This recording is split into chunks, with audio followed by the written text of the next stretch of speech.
Welcome to The Controversial Truth, where we bring you content on health and wealth that no one would ever tell you until now. I'm your host, Dr. Victoria Munoz, and I'm pleased to bring you today's episode, What If Everything We've Been Taught About Health is a Lie? Stay tuned.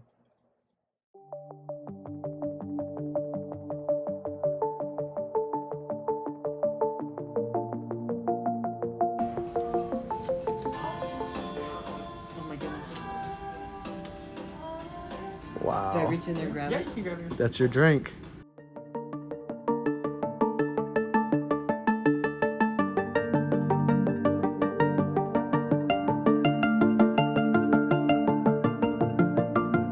Cheers.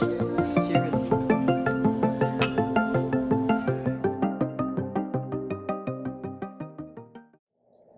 We're indoctrinated from a young age.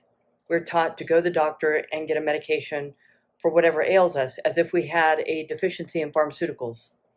What we're not told is the drug doesn't cure us. And by the way, the standardized healthcare system does not want to talk cure. In fact, the FDA monitors this behavior very closely.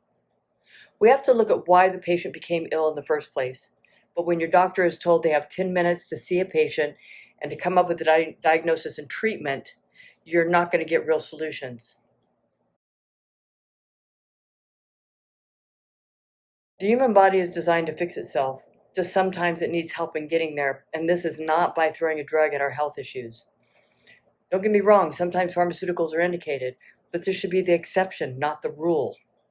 If you're working with a doctor who understands how the human body works on a biochemical level, you're going to get results, and this would be your naturopathic medical doctor. Nowhere in conventional medicine will you ever hear about lifestyle changes such as diet, exercise, stress management to help improve the outcome of your health. And if your MD mentions it, well, he or she has no idea how you should implement these changes. They have no education in this. And again, how often is the doctor or clinician that is telling you to make these changes very unhealthy themselves? Well, all too often. Would you take health advice from someone who is overweight, overstressed, undernourished, or smokes? Not me. How about this? What if you were to hire a personal trainer to get into shape? What if they were overweight, overstressed, undernourished, or smoked? Would you hire them? Well, probably not. When I worked for Providence Health Systems years ago, it was not uncommon to see doctors and nurses in their scrubs and their white lab jackets out smoking in front of the hospital. Providence had to crack down on this behavior, and though it didn't change the fact that these clinicians smoked, they were now required to go to a smoking area. Providence then implemented a smoking cessation program and was issuing free Nicorette gum to its employees. I have to say that Providence really impressed me in their attempt to promote healthy living. The cafeteria had healthy food choices, and they had also implemented an exercise challenge for their employees. However, this does not change the fact that MD medical students are taught virtually nothing about healing the body through diet, exercise, or nature. In fact, they're taught nothing about healing the body at all. They basically learn algorithms to give drugs. They have no education in nutritional medicine and one weak-ass term in biochemistry. In fact, their term of biochemistry that they get in medical school is less advanced than what I learned in my undergrad.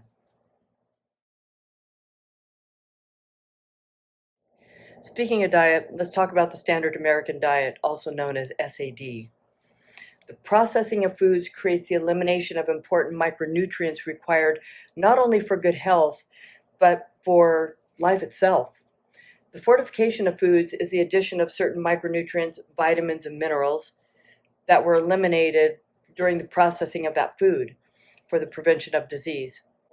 The preventative measures are only for life-threatening conditions such as rickets, which is vitamin D deficiency, beriberi, thiamine deficiency, kwashiorkor, severe protein deficiency, and scurvy, which is vitamin C deficiency, and so on. According to the World Health Organization, food fortification can be carried out by food manufacturers or by the government as a public health policy, which aims to reduce the number of people with dietary deficiencies within a population.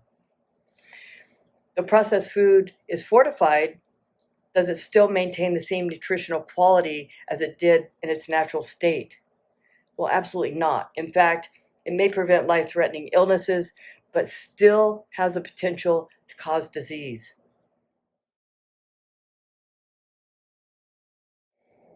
We cannot ignore gut health. The health of our gut determines the overall health of our biology.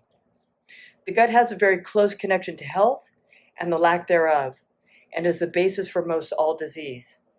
When we talk about chronic disease such as autoimmunity, mental illness, joint pain, back pain, cancers, etc., we must look at what's going on inside the gut.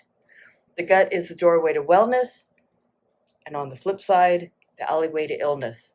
The gut connects all of the systems of the body, and if the gut is not functioning properly, other systems are at risk for disruption and homeostasis. There is a very close connection between the gut and the brain. What we find is by healing the gut, we can successfully address mental illness. Now, I realize that this works against the multi-billion-dollar profits to be gained from prescribing psychotropic medications, but our goal should be to effectively get the patient better, and throwing a pill at it is not the answer. As I've said before, sometimes pharmaceuticals are necessary. In the case of mental illness such as depression, an SSRI, which is a selective serotonin reuptake inhibitor, for example, can be used to stabilize the patient who is severely depressed while simultaneously healing the gut and improving other aspects of their health. Let's now take a look at the gut lining. The gut is essentially a tube from the mouth to the anus. However, this tube is not inert, as was once believed. This tube, called the GI tract or the gastrointestinal tract, has a multitude of functions all the way through. Once we reach the gut, millions of biochemical processes have already taken place, preparing our food source for absorption at the level of the small intestines. Here we find a very unique design in terms of the gut lining. So now let's have a look at the anatomy of a healthy gut. Okay, I'm going to use my hand as an example. So we have the gut lining, and on the very surface of the gut lining, we have what are called cilia. What they are is like finger-like appendages. And then the lining is actually divided into sections, and it is very tightly held together by these little bridges called tight junctions. On the surface of the gut lining, the cells have what are called transporters. And what these cells do is they determine what nutrients will enter the bloodstream and what products will be passed through as waste. Now let's look at the anatomy of an unhealthy gut. Remember the cilia that we talked about that are on the surface of the lining? Well, the cilia becomes eroded, such as in the case of celiac disease, for example. And what was once tight junctions now become gap junctions, because what happens is the little bridges that were holding the lining of the gut together start to break apart due to inflammation in the gut, and we end up with gaps. Okay, what happens now with these gap junctions is that particles, whole food particles, bacteria, toxins, are able to bypass the transporters and go straight into the bloodstream. The immune system then recognizes that these foreign particles don't belong there, becoming very active, then overreactive, and ultimately dysfunctional. Inflammation goes system-wide, and we then become susceptible to chronic disease. This is why healing the gut holds priority in the healing of any ill state of health.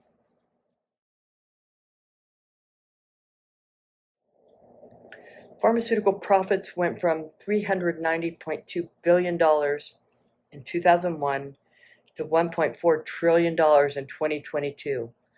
Pharmaceutical commercials, which started airing in 1983, began leading people to believe that they could go to their doctor and ask for a prescription medication based on their symptoms. Now, how many people do you know that go online and Google search their symptoms in an attempt to diagnose themselves? And how many of those people do you think are wrong? Well, majority of them. How many of you have ever played Russian roulette? Let me rephrase that. How many of you have ever played Russian roulette and pulled the trigger? Trying to diagnose and treat yourself is like playing Russian roulette. Buying supplements and drugs off the shelf of your grocery store or drugstore is adding to your ill state of health. I have never seen a patient doing this present with a good lab panel. Taking over-the-counter drugs, and even supplements for that matter, is dangerous. And loading up on vitamins and nutritional supplements is the equivalent of polypharmacy and can cause symptomatic disease. Do not do this. Do I need to repeat that? Do not do this. I treat patients based on clinical findings and never, ever prescribe even a supplement that is not indicated for the improvement of their health or the treatment of disease. That being said, I only prescribe physician-grade supplements that are tested for purity and accuracy in content. There is a reason why doctors spent upward around $500,000 for their education. And I promise you, the education that they received did not come from the internet. Do I need to repeat that? The education that your doctor received did not come from Google. On May 19th, 1983, Boots, which was a drugstore in the 80s, aired the first broadcast television commercial in the United States for a prescription drug, the pain reliever Brufen. In 2020, the pharmaceutical industry spent $4.58 billion on advertising on national TV in the United States, unsurprisingly representing a big shift in spending compared to 2019 pre-COVID.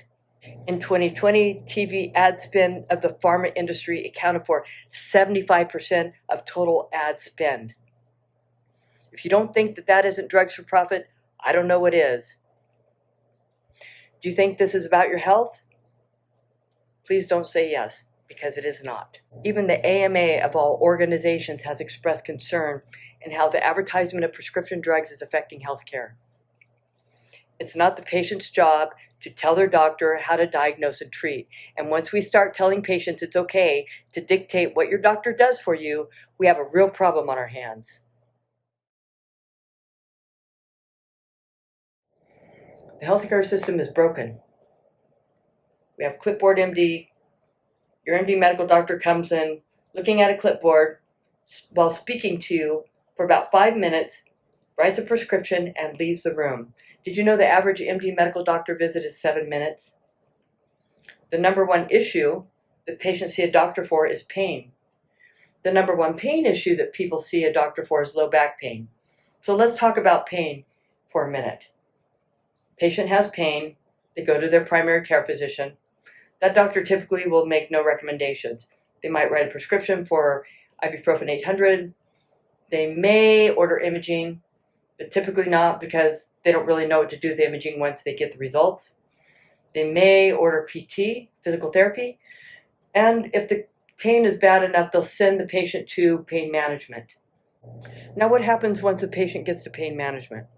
Well, there's about 4 things that pain management does for you.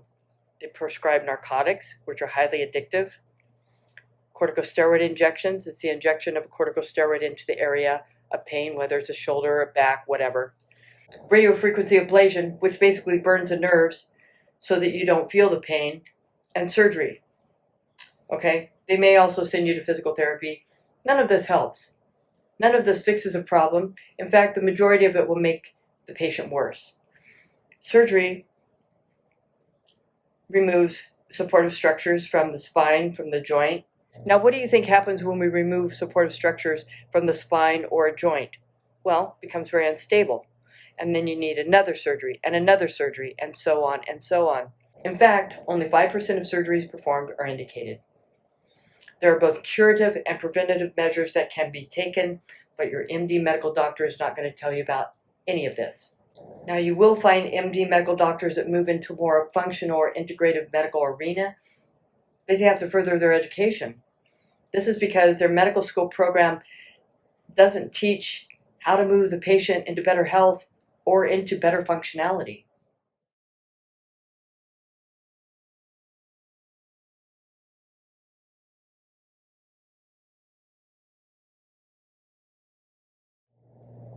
So why is the healthcare system broken? Well, in 1973, President Richard Nixon, as a personal favor for his friend Edgar Kaiser, signed a Health Maintenance Organization Act, which allowed hospitals, insurance companies, clinics, and even doctors to function as for-profit entities. These establishments were no longer the service organizations they were intended to be. What role do insurance companies play in our health? Well, they pretty much run the show. And as time has moved forward, insurance companies have become the dictators of how doctors orchestrate your health. It's the wizard behind the curtain that you need to be concerned about. Your MD medical doctor can do nothing unless the insurance company approves it.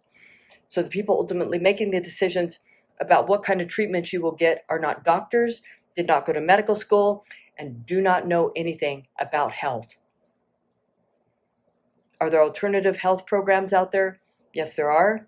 We're not going to go into that in this episode, but there are what are called health shares, and these are typically Christian-run organizations where people can pay into it and get their health needs covered. Now let's break down the difference between conventional medicine and naturopathic medicine. When you consider that your naturopathic medical doctor took 32 credit hours per term for an entire 4 years, no summers off, a whole year of in-depth nutritional medicine education, a whole year of advanced biochemistry, you know you're getting a doctor that understands how the human body works and knows how to heal it. The ND Medical Program not only teaches its doctors the basis of healing, but continues to implement these strategies for the entire 4 years. Now keep in mind that the ND program is the equivalent of 7 years of medical school education in 4. They learn everything that the MD medical students learn, plus all the naturopathic modalities. Remember, your ND medical doctor is educated to not only understand how the human body works, but to get to the root cause of disease and heal the body. I guess the bottom line is, why do they not want us to know the truth? 2 words: power and profits. Hey guys, thanks for joining us. Tune in next time when special guest Dr. Ana Laura joins us to talk about the truth behind healthcare. I'm your host, Dr. Victoria Munoz. Until next time, take care.